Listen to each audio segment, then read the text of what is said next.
Hello, everybody, and welcome back. Today, we're going to talk about the different types of sentence structures that a sentence can have. So, there's two main reasons why you might need to know about sentence structure types. Number one, if you're going to take any kind of written academic exam in English, most of them base some of your writing score on the types of sentence structures that you use and the mix of them that you use, okay? So by learning these, you can make sure to use them in any academic writing exams that you might have to take in order to get higher scores. The second reason you might need these is because if you write a lot, and if you're not a native English speaker, a lot of times your writing isn't quite as optimal as it could be. You could be using too many sentences to say the same thing. You might be having the same thought broken up over multiple sentences. And this is not the best way to write if you want to communicate your message in the most engaging and convincing way, okay? This is actually not a problem just for non-native speakers. This is why we spend over 10 years taking English classes, even as native speakers, to improve these skills, right? I even had to take 2 English classes in university. So it makes sense that you haven't mastered these in English if it's a second language for you, okay? All right, enough explanation. Let's get started with the lesson. So after finishing this lesson, you will be able to identify the different types of English sentence structures, write more complex sentences that better express a complete thought in one sentence, break down and rearrange sentences on your own to change the meaning of your communication, understand the meaning behind long, complex text. All right, let's start by introducing the 4 main sentence structure types, which are simple sentences, compound sentences, complex sentences, and compound complex sentences. The key differences are in the number and types of clauses used in the sentence. When we talk about simple sentences, we're talking about sentences that have just one independent clause. A few examples: I am going to the gym today. John was sick yesterday. That is the coolest car I've ever seen. And skateboarding is my favorite sport. Now, I don't want to go too much into covering why each clause is the type that it is, because I've covered that so much in the previous lessons, but you should be able to see with your knowledge from those previous lessons that all of these sentences only have one independent clause, okay? They have that one subject, verb, an object or complement, and they form a complete thought, all right? So when we have that, we call it a simple sentence. Complex sentences, on the other hand, have just one independent clause and at least one dependent clause joined using a conjunction. So if we look at these examples, I am going to the gym today, but my girlfriend is not. John was sick yesterday, and now I am too.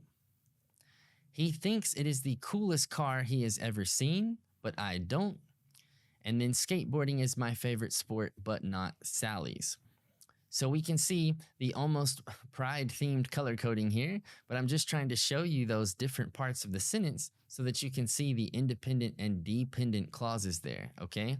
So with each of these, we can see that they have the one independent clause, then they have that coordinating conjunction, then the dependent clause. So since we have the one independent clause, the conjunction, and one dependent clause, that means we have a complex sentence. Now, with compound sentences, we're talking about sentences that have 2 or more independent clauses joined by a coordinating conjunction, which is one of our fanboys, okay?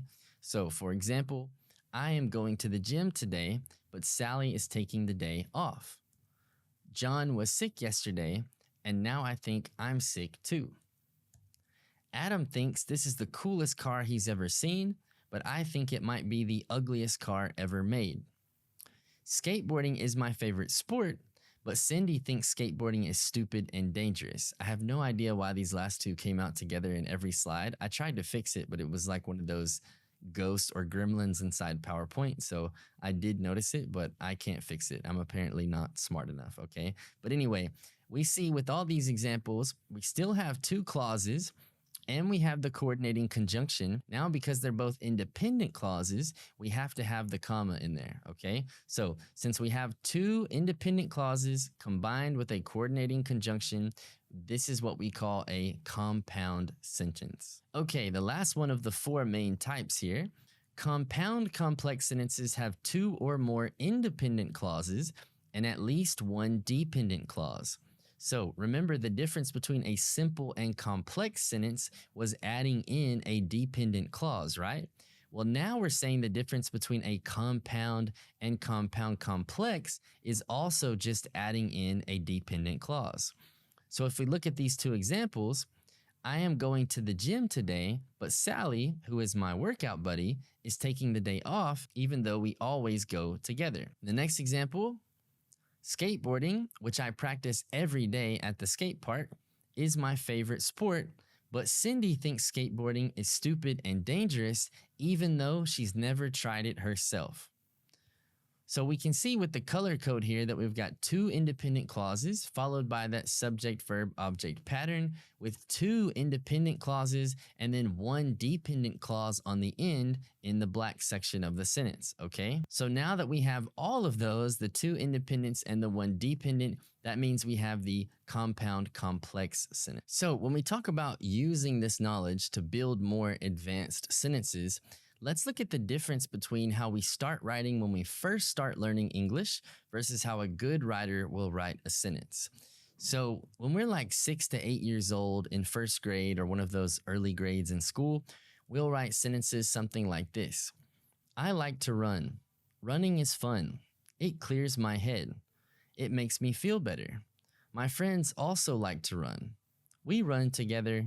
It makes us happy. Okay, this is a series of very simple, short sentences, but even though the sentences are short, they're not really that easy to read because it makes the paragraph choppy, right? Like we have to keep starting and stopping instead of just continuing to read the sentence. Okay, the problem here is that we're used to reading one complete thought at a time. So when the sentence stops with the period, we're expecting them to switch to a new thought. But it's basically really the same thought, they've just broken it up into many sentences. So what we really want to do is to combine all of these into one sentence to communicate the one complete thought in one sentence that flows well and is easy to read. Now, in the second example, I like to run because it's fun, clears my head, and makes me feel better, and I run with my friends who like to run because it makes us happy to run together. Now, yes, this one is a much longer sentence, but it's actually easier to read because it keeps flowing, and now I can understand everything you're saying in this one sentence. So it's now one complete thought, all in the one sentence. All right, now we've started to make it a bit easier to read our sentence by using more advanced sentence structures, but we can definitely still improve this sentence, okay? Because it's long and it doesn't flow quite as well and it's a bit too much to read, right? It's easier than the small, choppy, short sentences, but it's still not really clear and concise. And again, our ultimate goal is to have concise sentences that communicate our point in a clear and easy way, okay? That's what we mean by having good flow. We want the reader to effortlessly flow through and read through our writing without stopping or even noticing maybe that we're moving from point to point, okay? So with the second version of the sentence, we'll say, I like to run because it's fun, clears my head, and makes me feel better, and running together with my friends who also like to run makes us all happy. Now we've shortened it up and made the main idea of the sentence much more clear. It's easier to read, easier to understand, and we did this by changing up the sentence structure type again. Now we're using a relative clause in this last section, and we're just making it flow a little bit better. So once you get more comfortable with these different sentence structure types, you'll be able to write sentences in more and more ways, which gives you the ability to take advantage of the flexibility of English and write in more engaging ways. Now let's look at a few more examples here of how we can use different sentence structure types to change the meaning of a sentence. So in this first example, because of the way you've been behaving lately, and even though we don't want you to, your father and I have decided it's best if you go to counseling. So, by starting with the reasoning and then this relative clause adding some context, we're giving all this background info before the main independent clause. And this can have the effect of what we call softening the blow. All right. We start with the context, then we give the difficult thing to hear at the end. All right. Now, in the second variation, your father and I have decided that it's best you go to counseling, even though we don't want you to because of the way you've been behaving lately. This sentence is a bit unclear of the meaning, and especially if it's only written and not spoken, right? So you can't hear the tone, and it could be very unclear what you actually mean. So, for example, we don't want you to go because you've been behaving well lately, or you don't want to have to send me, but I've been behaving badly, so you have to send me. It's pretty confusing, right? It doesn't make a whole lot of sense in that version. So now we'll have a third variation. Your father and I have decided that it's best you go to counseling, even though we don't want you to, because of the way you've been behaving lately. Okay? If you start with this, we decided it's best you go to counseling, they might stop listening to you right after that because they don't like that. They don't like what you just said, or maybe they're shocked, and so now they can't focus on the rest. So this one is clear on why they're sending you to counseling, but it doesn't soften the blow at all, okay? So I'm not saying that you have to soften the blow all the time. I'm just showing you how changing the different sentence structures changes your communication. And there are many different reasons and ways that you can do that depending on your communication goals. If we look at this example, I'm at the hospital because John and I were in a terrible car crash, but luckily no one was hurt. They just want us to get checked to be safe, so you don't have to worry because everyone is fine. In this example, if you're talking to a loved one and you tell them this, they're going to freak out as soon as they hear that you're at the hospital and we're in a car crash, right? They'll be screaming, "Oh my God, what happened? Are you okay?" Right? And that's your fault if they start screaming and freaking out like that, okay? Because when you save the most important thing like that for the end of the sentence, something that they wish you would have started with, that's what's called burying the lead, okay? It comes from the news where if for some reason someone doesn't want you to notice a story or something that they're gonna say, they bury it and tell you at the end after they've told you some other things already. That way they hope you're not paying attention anymore, okay? But in this situation, you would not want to bury the lead, okay? You want to make sure that you say the most important thing first, which is that everyone is okay, all right? So really we want to say something like, everyone is fine and no one was hurt, so you don't have to worry, but John and I were in a terrible car crash, so now we're at the hospital getting checked just to be safe, okay? So now you're making it clear from the very beginning that there's no need to worry and everything is okay, all right? So now people don't freak out, they stay a little bit more calm, everything's a bit more chill. All right, that's it for sentence structure types. So let's summarize everything we've learned so far. Simple sentences have just one independent clause. Complex sentences have one independent clause and at least one dependent clause joined by a conjunction. Compound sentences have two or more independent clauses joined by a coordinating conjunction, one of our fanboys. Compound complex sentences have two or more independent clauses and at least one dependent clause.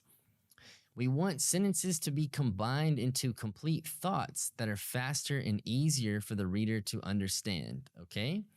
And finally, we can change sentences and their types to change the meaning or communicate things in a different way.